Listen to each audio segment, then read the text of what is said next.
Víctor Hugo, muchas gracias. Un gusto. ¿Cafecito? Chiquitito. Sí, porque no tomo mucho café. ¿No? Me da acidez. ¿Lo puedo tutear? Tenés que hacerlo.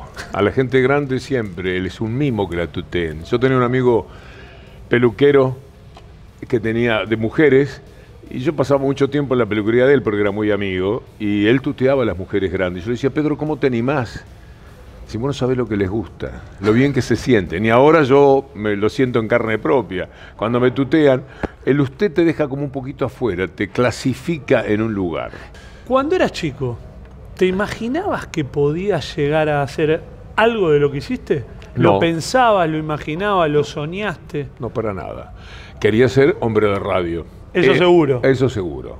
Sí, porque todo el mundo me decía que tenía buena voz y me gustaba mucho el periodismo. Era gran lector de diarios, oyente de radio por una cuestión generacional. Así como los chicos hoy están en las redes, yo estaba en el mundo de la radio. Mucho después llegó la televisión a mi vida. Poco además.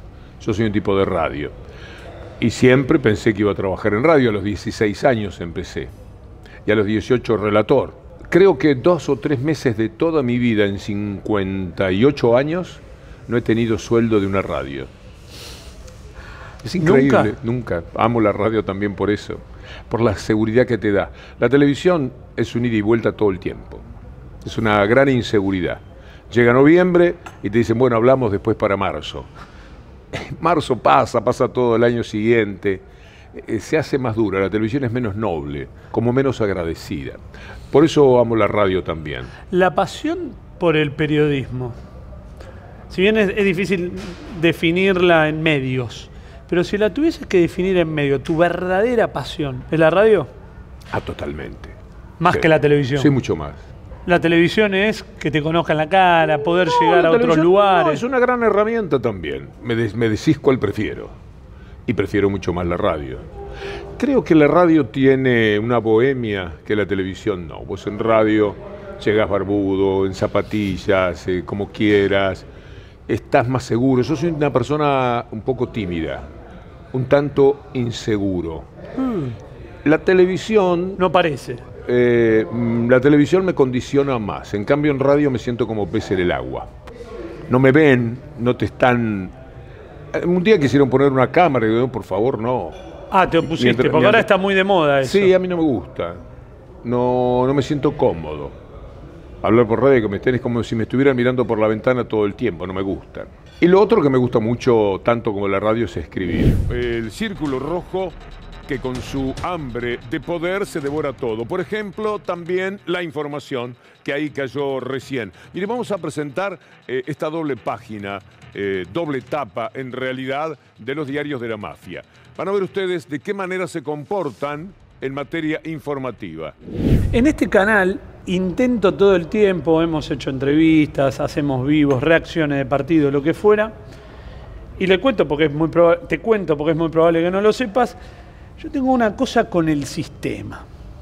El sistema hoy podría llegar a ser aquellos que tienen los dueños de los derechos del fútbol. El sistema podría llegar a ser el grupo Clarín, aunque hoy no los tenga. Pero gana mucho con el fútbol, no nos confundamos. Aún gana mucho Está de Clarín. por medio Cablevisión siempre. O sea que todavía, a pesar de no transmitir los partidos, ellos ganan mucho con el fútbol. Y dan los servicios a través de torneo y competencia de los que dicen que son dueños del 50%, pero en realidad deben ser dueños como del 80%. Yo estoy convencido de que el sistema está muy lejano a decir lo que vende, que dice que es la verdad y que trata de ser ecuánime y que nos vende, porque en este caso yo me considero espectador, lector, escucha. Está muy alejado de decir la verdad. Está mucho más acercado a decir lo que le conviene. Ya sea para vender, ya sea para posicionar a algún candidato, ya sea por lo que fuera. Estoy muy alejado de la realidad al pensar que engañan en la gran mayoría de los casos a la gente diciendo que solamente cuentan la verdad. Es la más grande mentira decir que cuentan la verdad. No, comparto lo que decís. El sistema es perverso, es mentiroso, es corrupto. El sistema, entendiendo por tal los medios que dominan el panorama, trabajan como entidades políticas, pero ni siquiera lo hacen por una cuestión de ideología. La política yo siempre la concibo como la lucha de los hombres por mejorar la calidad de vida de los seres humanos. Ellos luchan desde la política para asentar sus privilegios, para que predomine siempre una forma de poder que va a lo económico, y lo económico les da todavía más poder. Descubrieron hace ya unos años que da lo mismo la mentira si vos la podés sostener. Si tenés medios de comunicación que permitan decir una mentira. Por ejemplo, Nisman. Nisman se suicidó. Cualquier persona de inteligencia moderada, modesta, sabe que se suicidó. Ellos también. Pero la conveniencia política era mentir que a Nisman lo mataron. En consecuencia, sostienen todavía, ya cada vez con más dificultad, que a Nisman. Si en un país tiene un periodismo que es capaz de ese comportamiento, está casi perdido en cuanto a la posibilidad de creer en sus medios de comunicación. ¿Qué nos queda para abajo sería? ¿Qué nos queda por mentirte en un partido de fútbol, por ejemplo, o en un entrenador que hizo o no hizo alguna cosa? El periodismo hoy día funciona por afuera de algo que siempre entendimos. Puede ser campeón Boca, puede ser campeón Racing y vos podés tener tu opinión. Lo que no podés decir es que salió campeón Racing si el campeón es Boca. No podés cambiar las cosas. Los hechos objetivos no pueden ser modificados para adaptarlos a tus necesidades. Y esto es lo que pasa con el periodismo. ¿Podés divisar un momento donde eso se profundizó o siempre fue igual? Fácil, la ley de medios. La discusión por la ley de medios, la salida de la ley de medios. El país se partió más que nunca a partir de esa discusión. En el 2009, podría decirte el 10 de octubre del 2009 cuando se votó la ley de medios. A partir de ese momento, medios que siempre fueron ideológicos, que siempre fueron de una posición democrática en el fondo, se convirtieron en antidemocráticos, pugnaron por arruinar, liquidar, eliminar un sector político de la sociedad. Y ese instante marca una definitiva escisión del periodismo y del periodismo dominante con la verdad. No importó nunca más la verdad. Yo con Clarín no me enfrento por la ley de medios. No, es de antes. Viene de 1992 por lo menos. O sea, soy un veterano de una guerra, de una derrota total siempre, pero... Es la batalla imposible. Es la batalla imposible, pero tiene una cierta dignidad y eso es lo que yo íntimamente celebro. No me importa ganarles porque tampoco uno pelea para ganar. Uno sale a la cancha a jugar por lo que quiere, por lo que siente y por cómo lo sabe hacer. ¿Cómo te llevas con haber cambiado de opinión? Que en la vida es constante cambiar de opinión. Hoy sentir una cosa, mañana sentir otra. ¿Cuál sería el cambio? Pero cualquier cambio de opinión. Márcamelo. No voy a un cambio de opinión tuyo puntual y tampoco a un repaso de la historia. Voy a que todo el tiempo cambiamos de opinión. Yo creo que no. Yo creo que no. No es así. Es decir, yo no cambiaría de opinión de mi visión del mundo. De la idea de que tengo que luchar por todo aquello que permita una igualdad, una equidad y una forma más limpia, más honesta, más ética y más moral de comportarse. De eso no me apeo. Ahora, tomo este gobierno, lo miro con simpatía, debo ser de los más críticos que hay en este momento de cómo el gobierno ha trabajado. Y desde el primer momento, ¿cambié de opinión? Sí. No. Soy crítico de un gobierno a pesar de. Con los Kirchner fui crítico hasta que ocurrió un episodio muy interesante, muy formativo para mí, que fue una historia que no sé si la conocés, de los $2 millones que Kirchner era acusado de haber comprado fraudulentamente para acrecentar su patrimonio en dólares, siendo el marido de la presidenta de la República. Yo compré esa noticia de Clarín y de Nación en aquel momento, era 2010, ya estaban jugando fuerte, y lo dije 2 días muy seguidos y muy fuerte contra Kirchner. Y él me llamó, yo nunca lo conocí, pero me llamó por teléfono. ¿Nunca estuviste con Kirchner? No, nunca. ¿En serio? Sí. Y me dijo que me mandaba todos los elementos que a mí me iban a permitir saber que yo no estaba en lo cierto. Y era efectivamente así. Él estaba diciendo la verdad y yo estaba consumiendo y multiplicando los efectos de una mentira pavorosa. Me sentí muy mal con eso y empecé a decirme, y lo hice, que cada vez que quisiera opinar de un tema me iba a meter o en los expedientes o iba a hablar con ambas partes. Claro, Iba a tratar de saber por mí mismo. No más crédito a medios que evidentemente estaban mintiendo por el afán de destruir a un sector político, y eso lo empezaba a entender en ese momento, que les había querido no quitar los medios, sino dividir las autoridades de los medios, que de esto se trataba la ley en cuestión. Eso no lo tomás como un cambio de opinión, sino como que vos pensabas una cosa. No, eso es mejorar como ser humano. Okay. Reconocer un error, admitirlo y prosperar espiritualmente en función de lo que vos sabés que hiciste mal. Eran las 11:15 de la mañana. Él había llamado por teléfono y yo decía que salga al aire. Porque al aire me parecía que era más fácil y más justo aparte. Porque... Sí, y él no quería eso. Y me insistió y fui al teléfono y todo lo que él me iba diciendo me hacía temblar de rabia, entre otras cosas, porque yo soy un tipo de los que se corresponde con una manera muy derecho de ser. Sí. Nunca en la cara me tuvieron que decir algo que ante lo que yo me sintiera debilitado. Procedo de acuerdo a parámetros de tipo muy derecho. Y ahí me sentía un perejil, un tonto. Está bueno de vez en cuando esos saques, ¿o no? ¿Cómo? Está bueno de vez en cuando comerte esos saques. Ese fue un tema para mí definitorio. Y es en tu vida profesional. Sí, claro.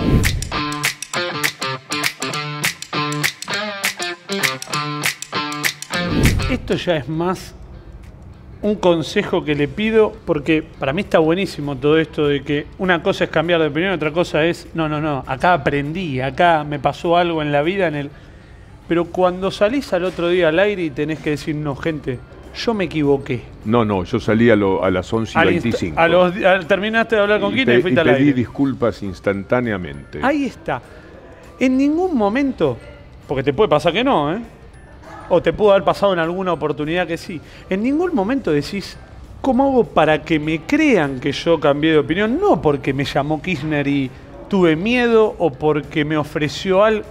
Porque hay un montón de gente escuchando, y hay un montón de gente que comparte lo que vos decís aunque te escuche, y hay un montón de gente que no, que te escuche incluso para ver dónde vos te equivocás. Después está en una cuestión muy personal de cada uno, si le importa, si no le importa. Yo siento que a veces sí, a mí me importa cuando yo hablo. ¿A vos te importa qué es lo que van a decir en el caso de que vos digas algo? Una de las cosas más notables que un ser humano puede conseguir es borrar el estigma de la pertenencia. Cuando vos perteneces a algo demasiado, esa pertenencia te atrapa. Por ejemplo, pertenencia social. Vos sabés que si jugás para la izquierda, no vas a tener pertenencia social en la derecha. Estás renunciando a contactos, dinero, posibilidades. Y cuando elegís, dejás de elegir. Exacto. No, lo único que condiciona es poder mirar a los ojos a la audiencia. Ponerle que la audiencia es una persona. Así lo manejás. Y si yo estoy diciendo me equivoqué, fui injusto, estoy muy, pero muy compungido por todo lo que he dicho, le pido disculpas a quien correspondía en ese momento y pienso tomar una actitud en la que nunca más me ocurra algo así. A mí me parece que un oyente que sea bien formado moral y éticamente lo tiene que entender como un acto, te diría, hasta de grandeza.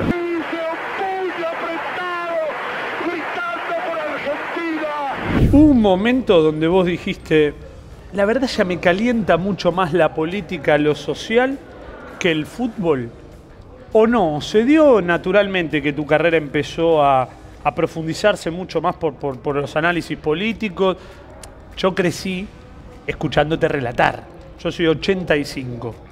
Mi primer recuerdo de la radio y yo es vos relatando Racing 6, Boca 4. Mi papá no me quiso llevar a la cancha, yo tenía 9 años, extrañísimo, mi papá me llevaba siempre. No transmitían los partidos porque era la época donde si vos no tenías el decodificador no veías los partidos.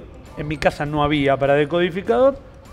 Me senté yo solo en el lavadero, muy enojado con mi mamá porque no me había dejado ir a la cancha. Puse la radio, que era una radio inmensa, me encerré en la cocina y escuché Racing 6, Boca 4 relatado por vos. Te juro, esto no lo digo porque estoy hablando con vos, siento como que lo estoy viviendo. hace un gol el Mago Capri y vos decís con una precisión inusitada.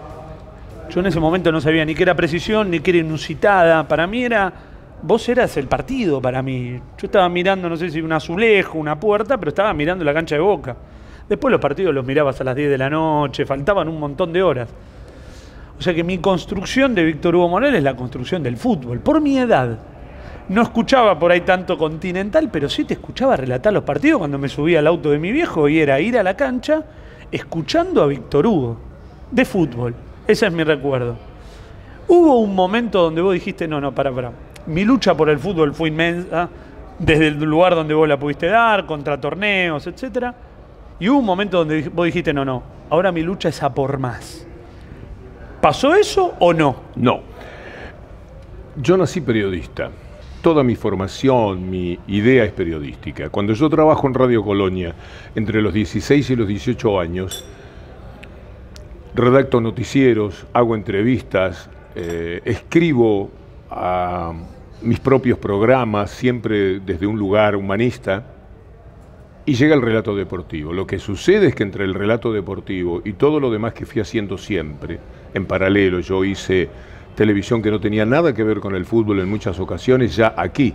El primer programa prestigioso en el que trabajé se llamó El Espejo, 1984 y 85, nada que ver con el fútbol. Recorría todo el país haciendo entrevistas y mostrando al país con una idea muy fuertemente política. Cuando yo trabajaba en Montevideo, si vos mirás lo que la dictadura iba escribiendo de mí, cosa que me enteré 30 años después cuando me dieron los archivos de inteligencia de la dictadura, entre otras cosas que me criticaban, estaba que yo era un tipo de izquierda, que yo iba a trabajar en política seguramente, que yo había hecho campaña por los Juegos Olímpicos Comunistas de Moscú en 1900. Ese era el perfil. Ese era el perfil.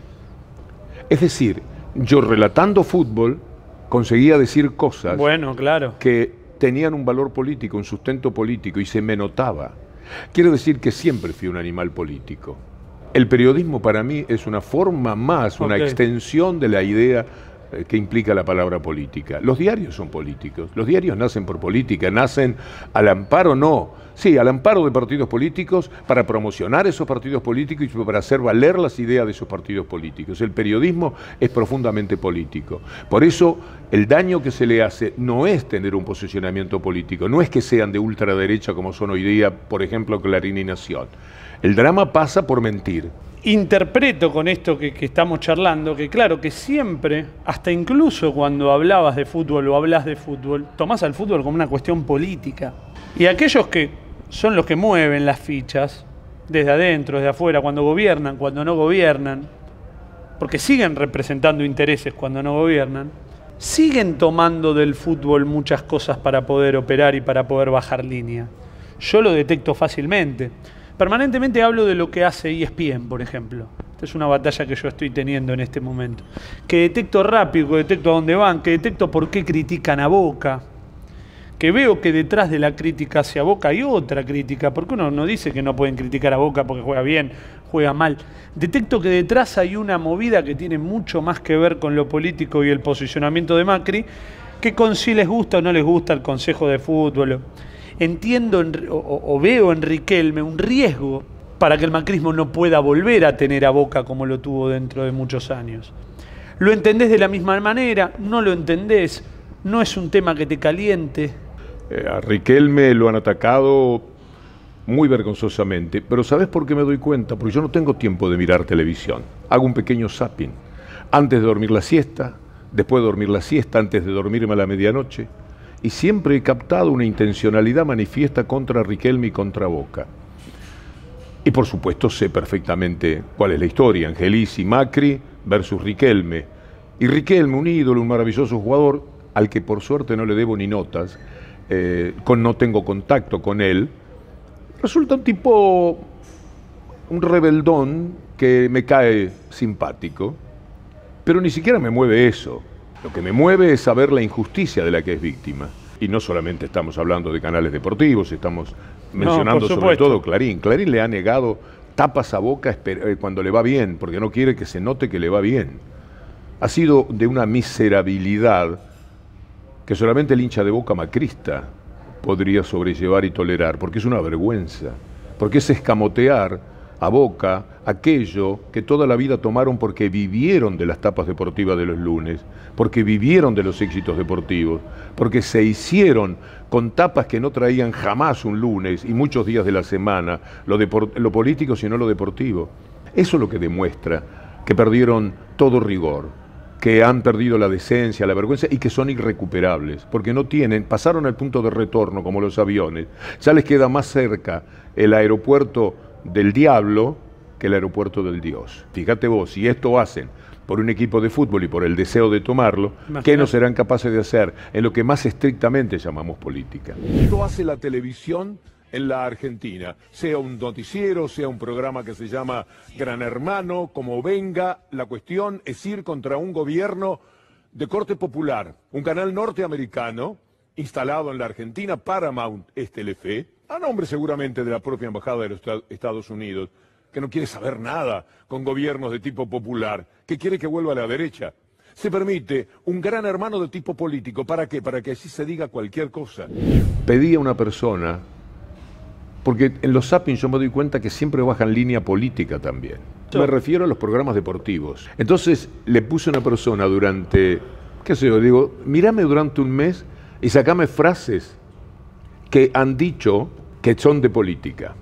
Entonces, ahí hay una trampa formidable, como hace Telefe con Gran Hermano. Es decir, vos te estás haciendo un programa de televisión, un inocente programa de televisión, con su prestigio, con su historia, pero le estás metiendo política como nunca. Pero ahí el problema sería que meten política sin hacerse cargo, porque política hacemos todo el tiempo. El tema es que ellos dicen no hacerla, esa sería la bronca. Esa sería, no la bronca, sino la observación.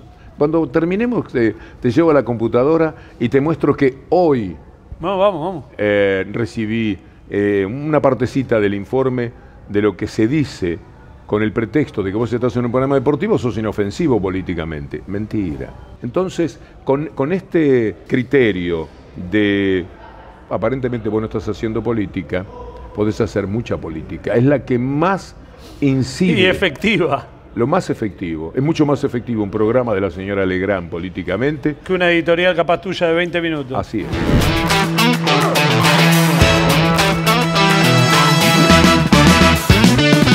Y para cerrar, y obviamente que te agradezco por este rato, te lo voy a decir públicamente porque vos lo hiciste público, si no te lo hubiese dicho en privado. Cuando a mí me echan de Teis Sports por pedido expreso de Daniel Angelici, vos te solidarizaste conmigo en tu programa de radio. No me acordaba. Lo hiciste y para mí eso es de un valor incalculable, porque podrías haberlo hecho de manera privada, le pedías a Juli, con quien yo tengo una amistad, che, pasame el teléfono del flaco, me escribías por privado y yo te respondía gracias a Víctor Hugo, ahí te contaba que te escuché el 95, el 6-4, terminaba la charla ahí, pero vos lo hiciste de manera pública. Por eso te lo agradezco acá en este café té. Y lo otro es que creo que debemos, más allá de quién es, solidarizarnos siempre con alguien que haya sido echado de un medio por haber dicho lo que pensaba y por pedido expreso de alguien que tenga poder. Era simplemente algo que te quería decir delante de la cámara, como te lo podría decir fuera de cámara, pero vos lo dijiste en radio. Esos son códigos inviolables, son códigos con los que, si no se nace, se tendrían que aprender, pero se muere con ellos. Yo soy una persona que me llevo bien, a veces con los patrones, a veces no tan bien, pero siempre estoy de este lado del mostrador. Hay un lado en la vida que uno elige. Soy un privilegiado, he vivido una vida que me hace sentirme tan deudor que a veces me desborda, me da por ponerme a rezar de repente para decir gracias. Pero la actitud sigue siendo la del tipo que está de este lado. Este lado es el del trabajador, el del obrero, el del pensante, el del discutidor, el del rebelde, el sincero, el que se juega, todas esas cosas. La guita no te hace olvidar de eso. No hay manera, aunque lamentablemente sí te hace olvidar evidentemente a mucho, porque todos los periodistas son de origen humilde en general. Recién empiezan a salir de las escuelas privadas, etcétera, algunos de cierto apellido. Pero los periodistas venimos de un lugar muy humilde. Somos soñadores del conurbano de Buenos Aires. que venimos a una escuelita de periodismo, pagamos con sacrificio y nos hacemos periodistas. Pertenecemos a un lugar del mundo, que cuando a vos te va bien en el mundo de contactos y en esa pertenencia social, a la que ya no vas a renunciar porque te tomó, te adoptó, te atrapó, vos te estás traicionando. Y eso sí que es una traición a sí mismo.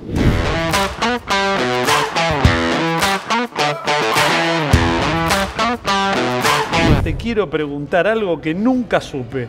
¿De qué cuadro es Víctor Hugo Morales? Aquel que dirige Bielsa, por ejemplo. Si Bielsa dirige a Racing... Qué bien me la pateaste. Es que te digo mi ¿Ya palabra. te hiciste hincha de Bielsa? Te doy no, de Bielsa... Pero no sos hincha de un equipo. De Grigol, no. De verdad no. Te creo, ¿eh? Te juro que te creo. Es que porque... ¿Y de pibito qué eras? De Rampla cuando era chiquito por llevar la contra en mi pueblo. Por todo sea Peñarol y Nacional. Y yo tenía unos amigos a los 6, 7, 8 años que jugaban en la tercera de Rampla en Montevideo porque eran estudiantes. Y me empezó a dar por decir que era de Rampla. Después, a los 16 años, entré en el mundo del periodismo y bastante rápidamente fui captado por eso. Me hago de simpatías. He sido hincha del Ferro de Grigol, claro, entiendo, del Gimnasia de Grigol, del Estudiantes de Bilardo, del Vélez de Bielsa, de una etapa del Boca de Bielsa, del River de Grigol, de Boca de Bianchi, del Independiente, sí, del Independiente de Grigol. Te entiendo. Mi idea siempre tiene que ver con personas. Yo soy hincha de gente que me cae bien, que representa lo que yo siento de la vida. Qué loco tener dos países, Víctor Hugo. Es muy loco eso. Debe tener, que te representen tanto dos países. Tengo dos cartas, voy al campeonato. Soy el único que voy al campeonato del mundo con dos barajas. Esa es tremenda. Esa es magnífica, sí. Y gracias por haber representado tan bien siempre a la Argentina. Esto ya es una cuestión personal. Muchas gracias a vos. Víctor Un gusto, Hugo, viejo. Un Gracias. placer.